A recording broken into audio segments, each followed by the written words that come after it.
Om Swastiastu. Salam di GTM.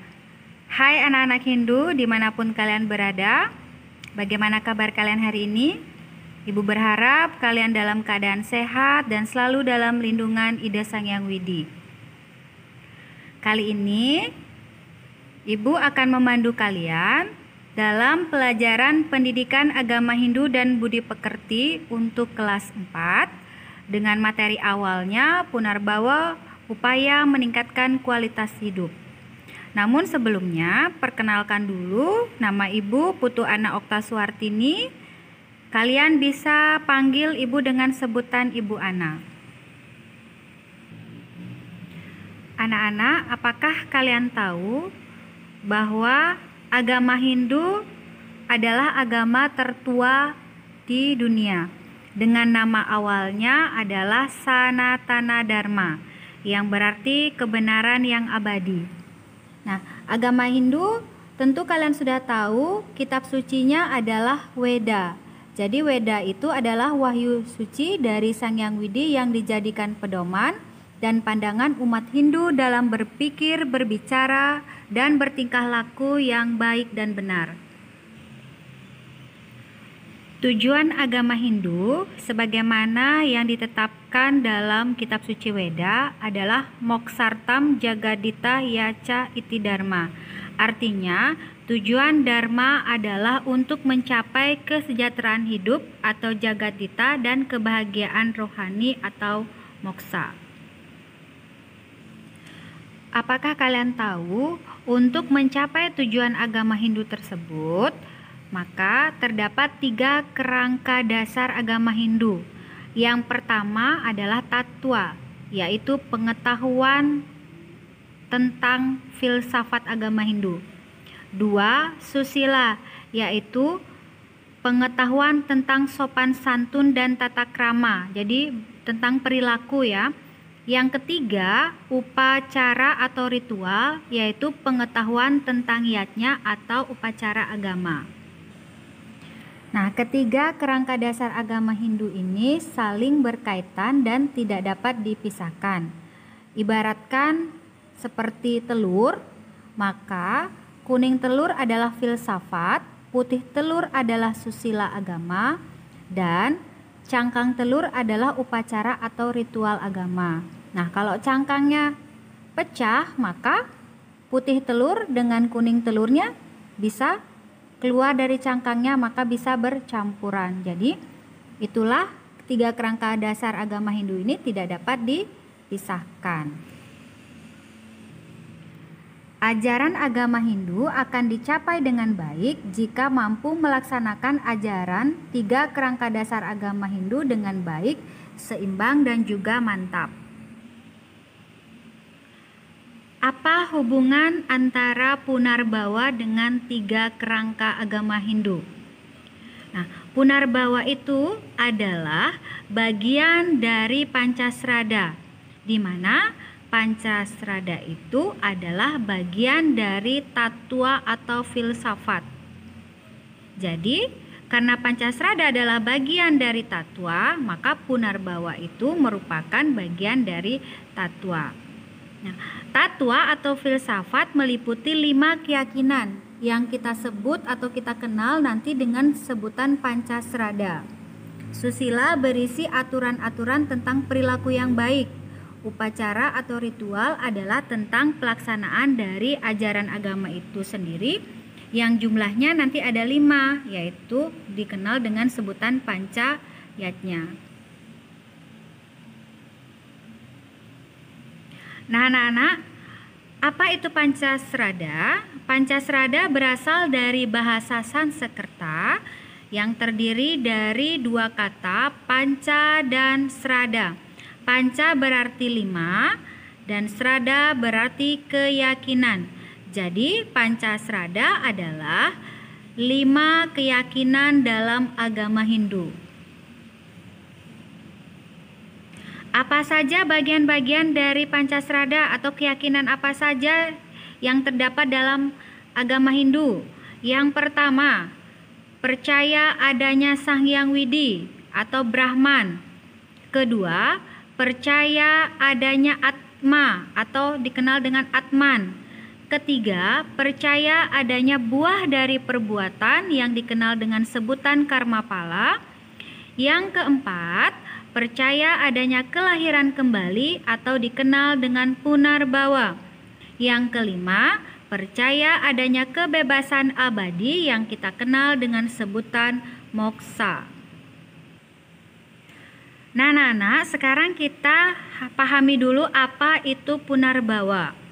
Nah, punarbawa berasal dari bahasa Sanskerta, terdiri dari dua kata punar yang artinya kembali dan bawa yang artinya lahir. Jadi punarbawa berarti kelahiran kembali atau berulang-ulang. Nah, nama lain dari punarbawa itu bisa penitisan kembali, reinkarnasi, atau samsara.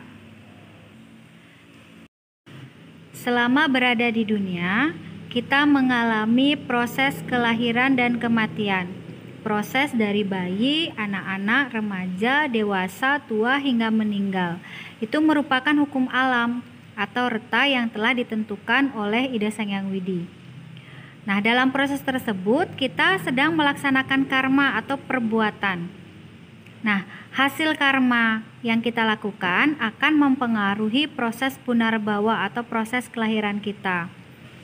Jika kita berbuat baik, kita akan terlahir menjadi manusia yang baik.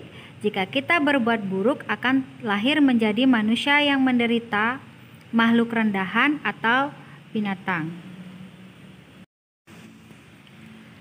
Agama Hindu mengajarkan setelah kematian akan ada alam lain, yaitu ada neraka, surga, dan moksa. Nah, keadaan alam setelah kematian hampir sama dengan keadaan alam di alam dunia. Kelahiran manusia ke dunia juga berbeda-beda yang disebabkan oleh bekas perbuatannya atau karma wasana. Ada yang lahir dalam keadaan cacat, miskin, sakit-sakitan, cantik, tidak cantik, tampan, tidak tampan, dan lain-lain. Nah, kelahiran tersebut digambarkan sebagai hukuman karena adanya bekas karma wasana pada kelahiran sebelumnya. Berikut ini contoh penjelmaan kembali manusia sesuai karma wasana. Nah, orang yang melaksanakan dharma akan terlahir kembali menjadi orang yang baik dan dihormati. Nah, orang yang tidak memiliki kecerdasan itu karena dahulu orang tersebut tidak belajar dan melaksanakan ajaran agama. Orang yang sombong dan penuh kebencian akan terlahir kembali menjadi manusia yang hina dan tercela. Kemudian kalau ada manusia yang sering sakit-sakitan, itu karena dahulu orang tersebut di kelahiran sebelumnya orang tersebut suka mengganggu dan menyakiti orang lain. Orang yang membunuh makhluk lain akan terlahir kembali sebagai manusia yang memiliki umur pendek. Nah, tadi sudah Bu Ana jelaskan bahwa agama Hindu mengajarkan adanya surga dan neraka. Yang satu lagi moksa. Nah, bagaimanakah ciri-ciri orang yang lahir dari surga? Atau surga digambarkan tempat yang penuh kebahagiaan, tempat bersemayamnya para dewa. Jadi, orang yang terlahir dari surga Cyuta itu menurut sloka Sukantara, pertama dia memiliki sikap tak gentar, memiliki hati yang suci, memiliki sikap bijaksana, murah hati, tenang, lemah lembut, berbudi luhur, tidak sombong, dan penyabar. Kemudian mempelajari sastra. Nah, bagaimana ciri-ciri orang yang lahir dari neraka? Jadi neraka itu digambarkan sebagai tempat yang penuh kesengsaraan dan penderitaan. Jadi menurut Slokantara, manusia yang dilahirkan dari neraka Cyuta memiliki ciri-ciri bisu, tuli, buta, sakit ayan, dan lain-lainnya.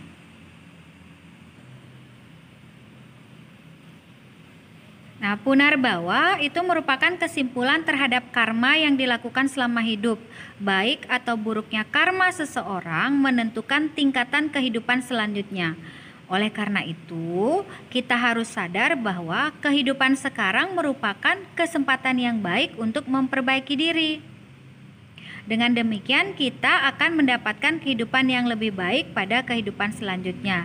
Jadi, kalian harus selalu berbuat baik dan dalam jalan dharma. Punarbawa itu sebagai upaya meningkatkan kualitas hidup. Jadi, pada proses punarbawa, keutamaan terlahir sebagai manusia ditulis dalam kitab Saras Muscaya 1 Sloka 4. Apang iking dadiwang utama jugaya nimitaning mangkana wenang ya tumulung awaknya sangkeng sangsara maka sadanang subakarma hinganing kota maning dadi wawang ika. Artinya, menjelma menjadi manusia itu adalah sungguh-sungguh utama. Sebabnya demikian, karena ia dapat menolong dirinya dalam keadaan sengsara, lahir dan mati berulang-ulang. Demikianlah keutamaan dapat menjelma menjadi manusia. Nah, setelah terlahir sebagai manusia, di sini diharapkan setiap orang harus belajar memperbaiki dirinya dan meningkatkan kualitas hidupnya. Misalkan melaksanakan dharma di lingkungan rumah, sekolah, dan masyarakat. Harus terus belajar dan mendalami pengetahuan suci. Dengan demikian, maka kita atau manusia tersebut bisa mencapai moksa dan terbebas dari proses punarbawa. Nah, anak-anak, cerita yang terkait dengan punarbawa bisa kalian mencarinya di buku paket. Silakan dibaca tentang Maharaja Mahabima, Kutukan Resi Wasista, dan Karna. Demikianlah penjelasan Bu Guru tentang punarbawa sebagai upaya dalam meningkatkan kualitas hidup. Ya, punarbawa itu jangan ingat bahwa kelahiran kembali atau berulang-ulang, atau kita kenal dengan istilah reinkarnasi. Jadi, orang yang lahir kembali ke dunia itu bisa lahir dari surga atau surga Cyuta dengan ciri-cirinya cantik, kaya, tampan, dan lain sebagainya. Kemudian yang lahir dari neraka atau neraka Cyuta, dia bisa buta, tuli, dan sebagainya. Nah, agar kita bisa terlahir cantik, kaya, tampan, atau kita lahir dalam keadaan buta, cacat, dan sebagainya, itu disebabkan oleh karma wasana kita di kehidupan sebelumnya. Nah, demikianlah penjelasan Ibu, semoga bermanfaat untuk kalian. Dan Ibu akhiri dengan Paramasanti, Om Santi Santi Santi Om. Sampai berjumpa kembali pada episode selanjutnya. Salam DJTM. Terima kasih. Dadah.